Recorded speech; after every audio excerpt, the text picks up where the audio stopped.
Ada kalanya kita hanya ingin istirahat sejenak, mematikan ponsel, menutup laptop, dan berbaring di kasur tanpa gangguan. Tapi seringkali muncul bisikan halus di kepala.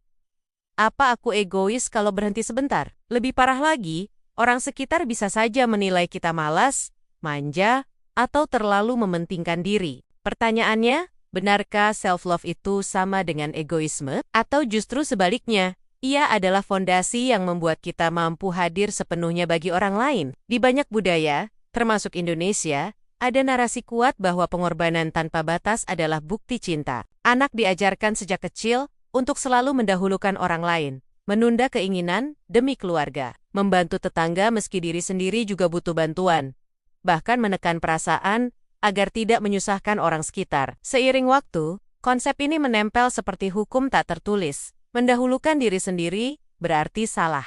Akibatnya, banyak orang merasa bersalah saat berkata tidak atau menolak permintaan.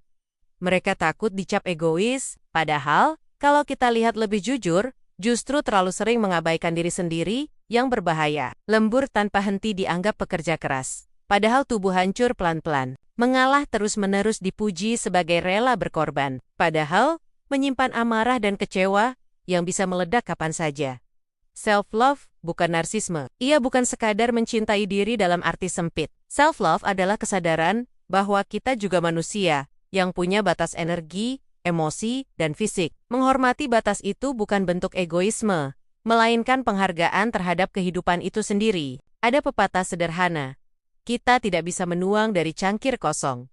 Begitu pula dengan empati. Jika kita lelah, rapuh, dan penuh luka, bagaimana mungkin kita bisa benar-benar hadir untuk orang lain? Self-love justru memperkuat koneksi kita dengan sesama. Saat kita belajar berkata cukup, kita sedang melindungi energi agar tetap bisa digunakan di tempat yang tepat. Saat kita berani menetapkan batas, kita sedang mencegah hubungan berubah menjadi racun yang penuh ketergantungan. Bayangkan seorang ibu yang selalu memaksakan diri bekerja, mengurus rumah, dan mengabaikan kesehatan. Ia mungkin tampak hebat, tapi tubuhnya perlahan runtuh. Bandingkan dengan ibu yang tahu kapan harus beristirahat, meminta bantuan, atau sekadar berjalan-jalan sendiri. Ia lebih sehat, lebih sabar, dan akhirnya lebih bisa hadir secara penuh bagi anak dan keluarganya. Self-love membuat kita tidak sekadar hadir secara fisik, tapi juga emosional. Kita menjadi pasangan yang lebih mendengar, sahabat yang lebih peka, dan orang tua yang lebih hangat. Masalahnya,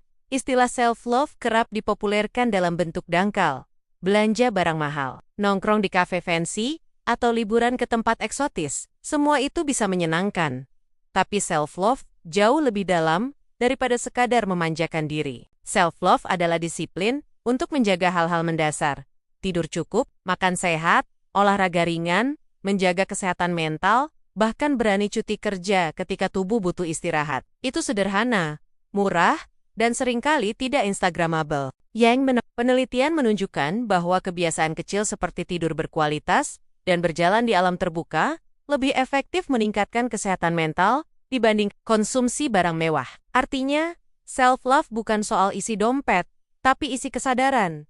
Self-love tidak berhenti di diri kita. Ia menular. Orang yang sehat secara emosional membawa energi positif ke lingkungannya. Di keluarga, seorang ayah yang menjaga kesehatannya lebih mampu menahan emosi dan menjadi teladan bagi anak-anak. Di tempat kerja, karyawan yang bisa menetapkan batas tidak mudah stres, sehingga suasana tim lebih produktif. Di komunitas, orang yang bahagia tidak gampang terprovokasi dan lebih mudah bekerja sama. Self-love menciptakan efek ria.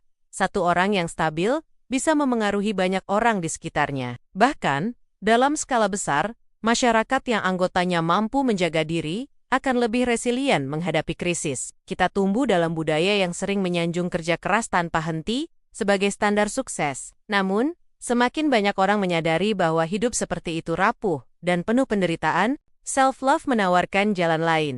Sukses bukan lagi soal pengorbanan diri sampai hancur, melainkan keseimbangan, keberlanjutan, dan kasih sayang yang meluas. Orang yang mencintai dirinya sendiri mampu membangun hubungan yang lebih otentik. Mereka tidak memakai topeng untuk menyenangkan orang lain. Mereka juga lebih mampu memaafkan, karena tahu bahwa setiap orang, termasuk dirinya, punya keterbatasan. Self-love bukan penghalang, tapi justru jembatan menuju hidup yang lebih penuh. Saat kita berani mencintai diri, kita sedang memberi dunia versi terbaik dari diri kita. Jadi, sudah saatnya kita berhenti merasa bersalah hanya karena memilih diri sendiri. Self-love bukan egois. Ia adalah bentuk cinta paling tulus yang dimulai dari dalam diri, lalu mengalir ke orang-orang yang kita sayangi, dan akhirnya ke dunia yang lebih luas.